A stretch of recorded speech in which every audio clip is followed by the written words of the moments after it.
അലീനയ്ക്ക് കാലിലെ നഖം വെട്ടിക്കൊടുക്കുകയാണ് അനു.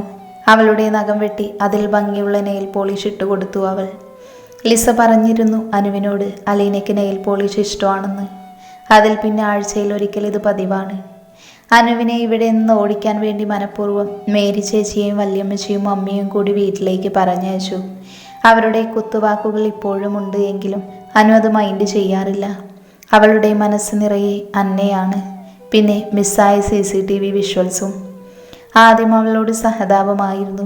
ഒരു പാവം പെൺകുട്ടിയുടെ പ്രണയവും സ്വപ്നങ്ങളും താൻ തകർത്തല്ലോ എന്നുള്ള കുറ്റബോധം.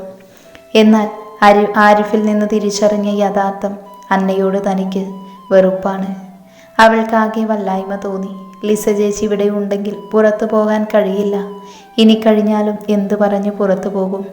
ഓഫീസിലെ വർക്കുകളെല്ലാം കഴിഞ്ഞതുകൊണ്ട് ഇനി ഇച്ചായൻ്റെ കണ്ണുകൾ തനിക്ക് ചുറ്റുമുണ്ടാകും. പക്ഷേ ആ തെളിവെൻ്റെ കയ്യിൽ കിട്ടിയേ തീരൂ, അതും എത്രയും വേഗം. യഥാർത്ഥത്തിൽ എന്താണ് നടന്നത് എന്ന് കൃത്യമായി തനിക്കും അറിയില്ല. അന്ന വളരെ മോശം പെൺകുട്ടിയാണെന്നും പല പുരുഷന്മാരുമായി അവൾക്ക് ബന്ധമുണ്ടെന്നും പറഞ്ഞത് ആരിഫാണ്. പിന്നെ അന്നത്തെ അലീനയുടെ ആക്സിഡൻറ്റ്, എൻ്റെ കാറിൻ്റെ സ്പീഡ് വെച്ച് നോക്കുമ്പോൾ അന്നയ്ക്ക് ഇത്ര വലിയ പരിക്കേൽക്കാൻ കോമയിൽ പോകാനും സാധ്യതയില്ലെന്ന് പറഞ്ഞതും ആരിഫ് തന്നെയാണ്. അതിനെക്കുറിച്ച് അറിയണമെങ്കിലും CCTV വിഷ്വൽസ് കിട്ടണം. പിന്നെ അന്നയ്ക്കെതിരെയുള്ള തെളിവുകളും. അനുവിൻ്റെ ചിന്തകൾ കടന്നുകൊണ്ടിരുന്നു. പെട്ടെന്നാണ് മുറിയുടെ കതക് തുറന്ന് ഒരാൾ അകത്തേക്ക് വന്നത്. അവളെ കണ്ടതും അനുവിൻ്റെ മുഖത്ത് വെറുപ്പ് നിറഞ്ഞു. അന്ന. അവളുടെ ഇറുകിയ ഷോർട്സിലേക്കും ടീഷർട്ടിലേക്കും അനു നോക്കി. അന്ന് റിസപ്ഷനിൽ വെച്ച് കണ്ട അന്നയിൽ നിന്ന് ഇവൾക്ക് ഒരുപാട് മാറ്റം തോന്നുന്നു. അനുവിനെ കണ്ട അന്ന അവളെ ഒന്ന് പുച്ഛിച്ചു. ഓഹോ, കൊള്ളാലോ, ഇവിടുത്തെ സെർവൻറ്റിൻ്റെ ജോലി കൂടി നീ ഏറ്റെടുത്തോ? അതേ പുച്ഛത്തോടെ അവൾ അനുവിനോട് കളിയാക്കിക്കൊണ്ട് ചോദിച്ചു. എന്നാൽ അനു അവളെ മൈൻഡ് ചെയ്യാതെ തൻ്റെ ജോലി തുടർന്നു.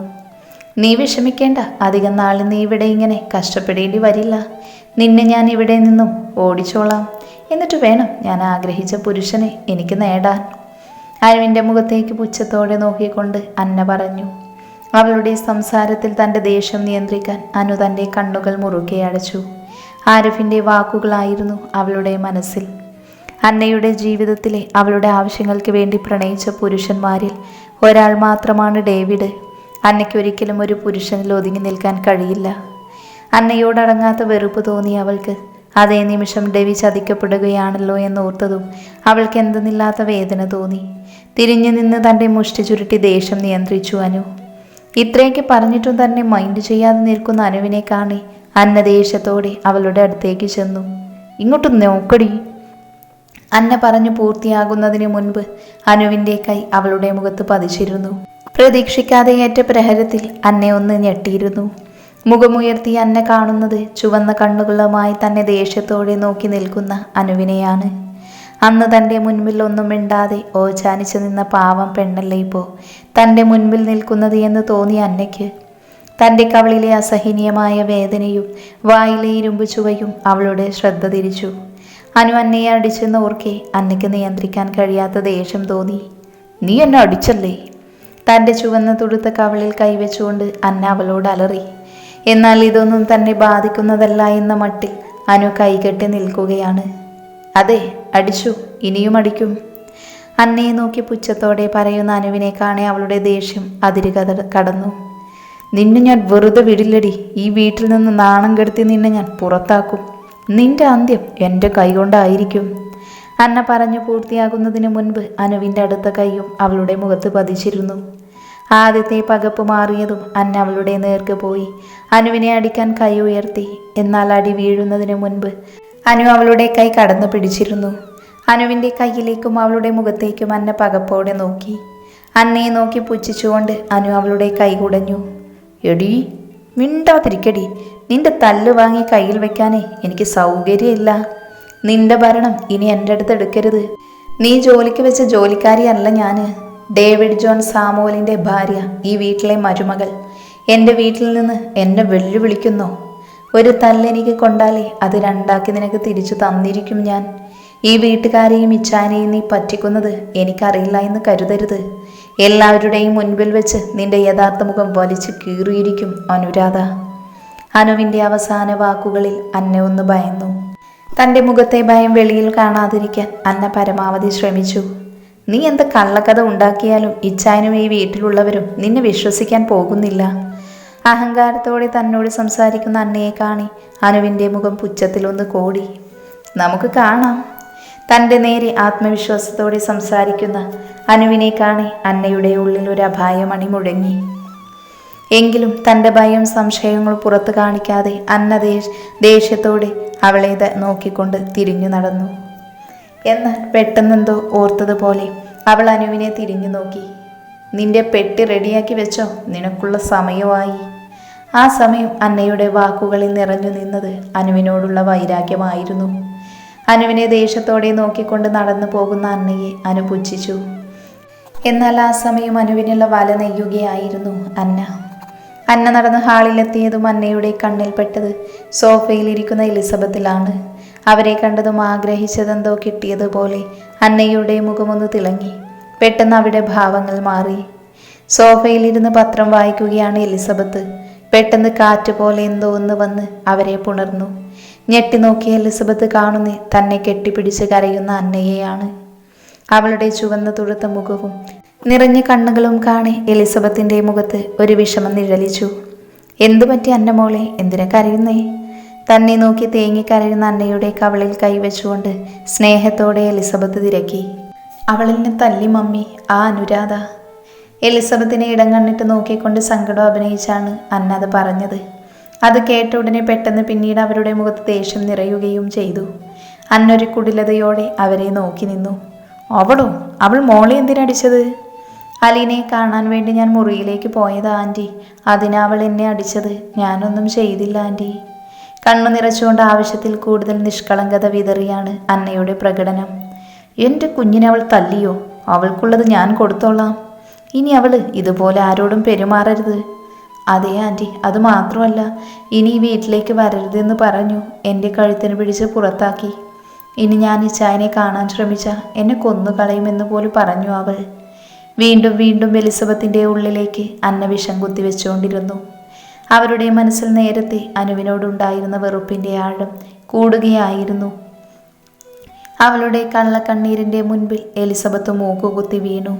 അനുവിനോടുള്ള ദേഷ്യം നിയന്ത്രിക്കാൻ കഴിയാതെ അവർ അലീനയുടെ മുറിയിലേക്ക് പോയി.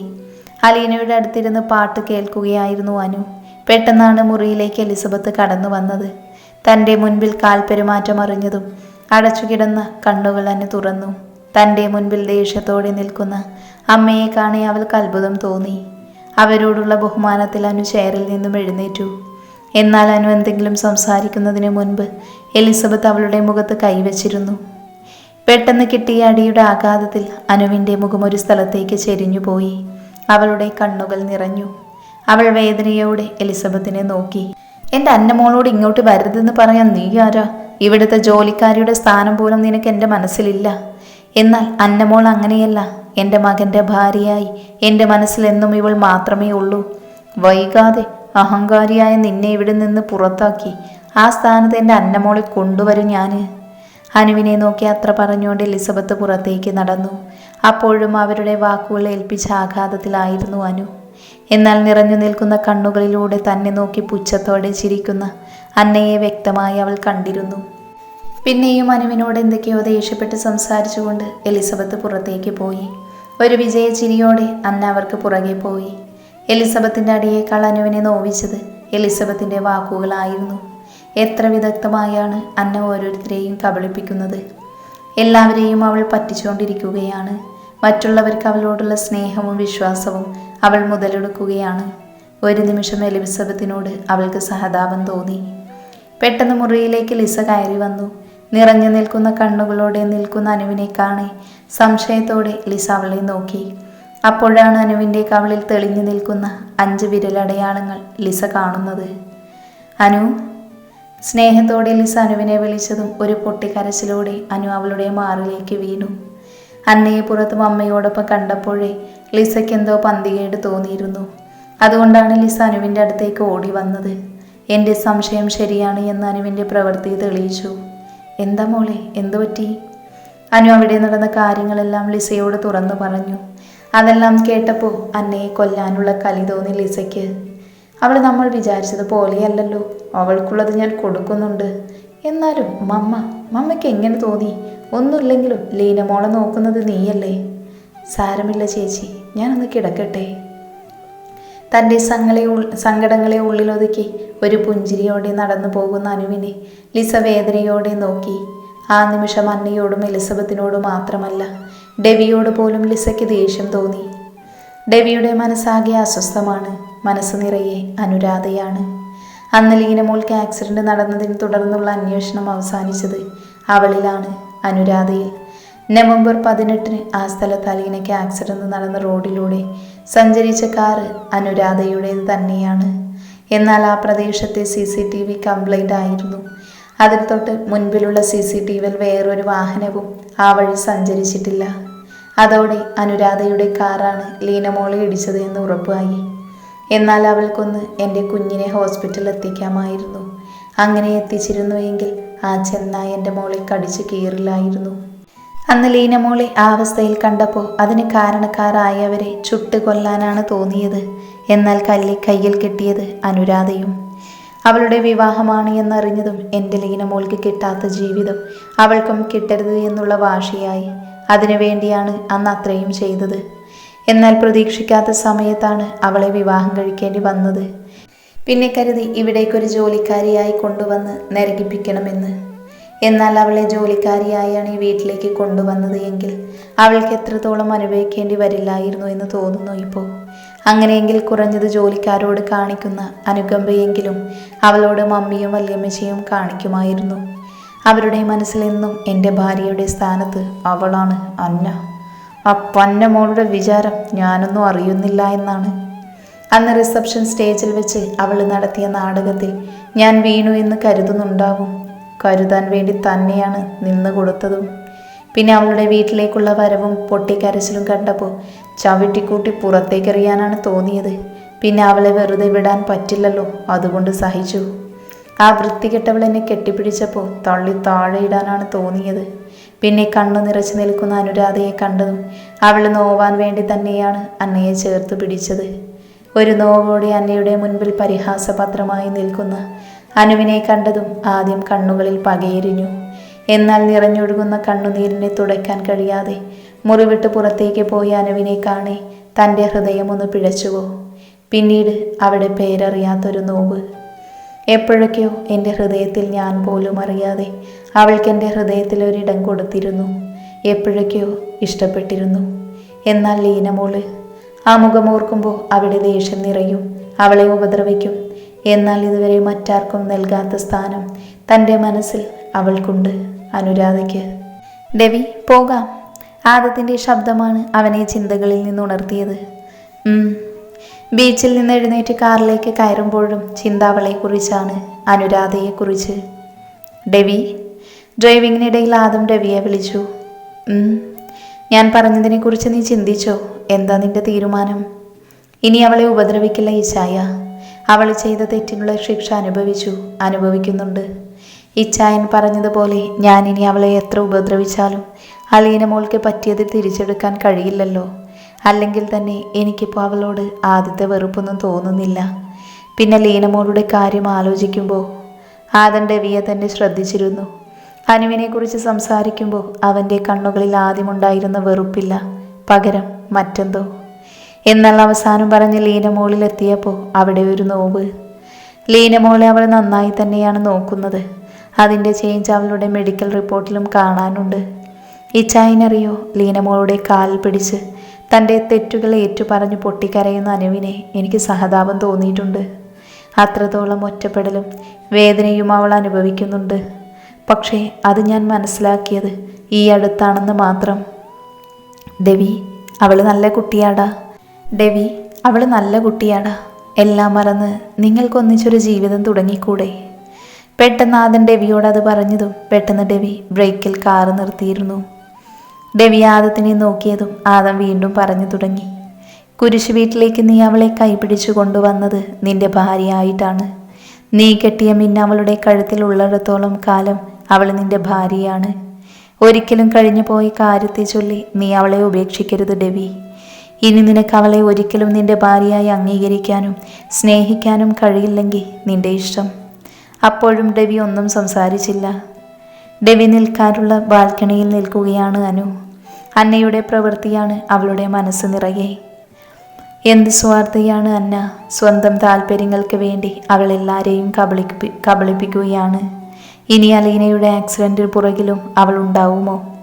പെട്ടെന്ന് അനു ഫോൺ എടുത്ത് ആരിഫിനെ വിളിച്ചുവെങ്കിലും അവന് ഫോൺ എടുത്തില്ല. മനസ്സിലെ ചൂട് കൊണ്ട് ശരീരം പൊള്ളുന്നത് പോലെ തോന്നിയതും അനു ബാത്റൂമിൽ പോയി ഒന്ന് തല നനച്ചു കുളിച്ചു. പെട്ടെന്ന് പോയതിനാൽ അനു മാറ്റിയൊടുക്കാൻ ഡ്രസ്സൊന്നും എടുത്തിരുന്നില്ല. ഒരു ടവൽ മാത്രമാണ് അവളുടെ വേഷം. അത് നന്നായി ചുറ്റി കെട്ടിവെച്ചിട്ടുണ്ട്. മുട്ടിനു മേലെ വരെ മാത്രമേ അതിനിറക്കമുള്ളൂ. ഡെവി വരാൻ 10 മണി കഴിയുമെന്നുള്ള ധൈര്യത്തിലാണ് അവൾ പുറത്തേക്ക് ഇറങ്ങിയത്. ഡെവിയുടെ മനസ്സ് നിറയെ ആദത്തിൻ്റെ വാക്കുകളാണ്. അനുവിനെ ഇത്രത്തോളം വിഷമിപ്പിക്കേണ്ടിയിരുന്നില്ല എന്ന് തോന്നി ഡെവിക്ക്. അവൻ അസ്വസ്ഥമായ മനസ്സോടെ മുറിയിലേക്ക് പോയി. ക്ലോക്കിലേക്ക് നോക്കിയതും സമയം 8 മണി ആവുന്നേ ഉള്ളൂ. ഡെവി ബാത്റൂമിൻ്റെ അടുത്തേക്ക് പോയതും അകത്തുനിന്ന് വെള്ളം വീഴുന്ന ശബ്ദം കേട്ടു. അനു അകത്തുണ്ട് എന്ന് മനസ്സിലായതും ഡെവി ബെഡിനടുത്തേക്ക് നടന്നു. പെട്ടെന്നാണ് ഡെവിയുടെ ഫോൺ റിങ് ചെയ്തത്. ഡിസ്പ്ലേയിൽ സാം എന്ന പേര് കണ്ടതും അവൻ കോൾ അറ്റൻഡ് ചെയ്തു. ആ സാം, നോക്കാം അവൾ എവിടെ വരെ പോകുമെന്ന്. തൽക്കാലം ഒന്നറിഞ്ഞതായി ആരും ഭാവിക്കേണ്ട. എന്തായാലും അവളുടെ ഈ പ്രകടനത്തിൻ്റെയും അഭിനയത്തിൻ്റെയും എല്ലാം ചേർത്ത് ഞാൻ അവൾക്ക് കൊടുക്കുന്നുണ്ട്. തൽക്കാലം ഇങ്ങനെ അങ്ങ് പോകട്ടെ. എന്നാൽ ഒരു കർട്ടനപ്പുറം ഡെവിയുടെ വാക്കുകൾ വിശ്വസിക്കാൻ കഴിയാതെ നിൽക്കുകയായിരുന്നു അനു. എന്നാലും അവളുടെ നിറഞ്ഞു നിന്നത് ആരെക്കുറിച്ചാണ് അവൻ സംസാരിക്കുന്നത് എന്നാണ്. ഇനി തന്നെക്കുറിച്ച് വീണ്ടും വല്ല തെറ്റിദ്ധാരണയും ഉണ്ടായിരുന്നുവോ എന്നുള്ളതായിരുന്നു അവളുടെ ടെൻഷൻ.